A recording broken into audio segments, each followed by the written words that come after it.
தற்போதைய அண்மை செய்தியை பார்த்து வருகிறோம். பாமக எம்எல்ஏ அருள் உட்பட 40 பேர் மீது வழக்கு பதியப்பட்டிருக்கிறது. அது குறித்தான ஒரு அண்மை செய்தி.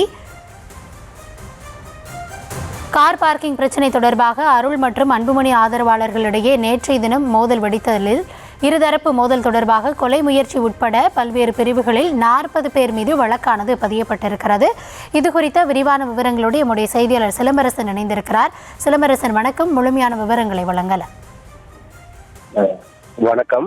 சேலம் மாவட்டம் வாழப்பாடி அருகே உள்ள வடுகனாம்பட்டி பகுதியில் துக்க நிகழ்விற்கு கலந்து கொள்ள சென்ற சட்டமன்ற உறுப்பினர் அருள் அவர்களுக்கும் பாமக தலைவர் அன்புமணி ராமதாஸின் ஆதரவாளர்களுக்கும் நேற்றைய தினம் ஒரு மோதலானது ஏற்பட்டிருந்தது. குறிப்பாக அந்த பார்க்கிங் தொடர்பான அந்த மோதலில் இரு தரப்பினர் மீதும் காவல்துறையினர் வழக்கு பதிவு செய்தனர். குறிப்பாக இன்று காலை அருள் தரப்பினர் கொடுத்த சட்டமன்ற உறுப்பினர் அருள் தரப்பினர் கொடுத்த தகவலின் அடிப்படையில் 20 பேர் மீது வழக்கு பதிவு செய்து 7 பேரை காவல்துறையினர் அழைத்து சென்று தற்போது விசாரணை மேற்கொண்டு அவர்கள் இருந்து வழக்கு பதிவு செய்தனர். இந்த நிலையில் இது அருள் தரப்பினர் தாக்குதல் நடத்துவது தொடர்பாக இதுவரை எந்த ஒரு வழக்கும் பதிவு செய்யவில்லை என்பதை கண்டித்து உடனடியாக எஃப்ஐஆர் பதிவு செய்ய வேண்டும் என்பதை வலியுறுத்தியும் பாமக சட்டமன்ற உறுப்பினர்கள் சிவகுமார் மற்றும் சதாசிவம் மற்றும் முன்னாள் சட்டமன்ற உறுப்பினர் கணேஷ்குமார் ஆகியோர் சேலம் மாவட்ட காவல் கண்காணிப்பாளர் அலுவலகத்துக்கு முன்பு தர்ணா போராட்டத்தில் ஈடுபட்டனர்.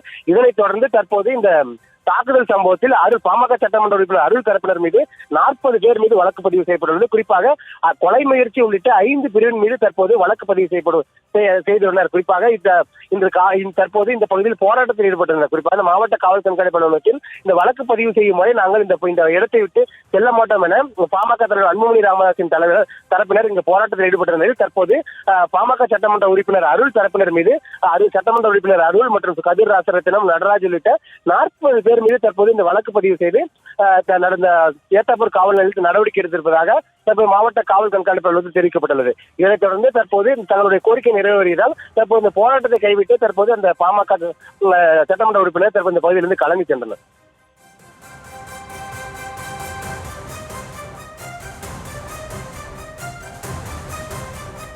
விவரங்களுக்கு நன்றி சிலம்பரசன்.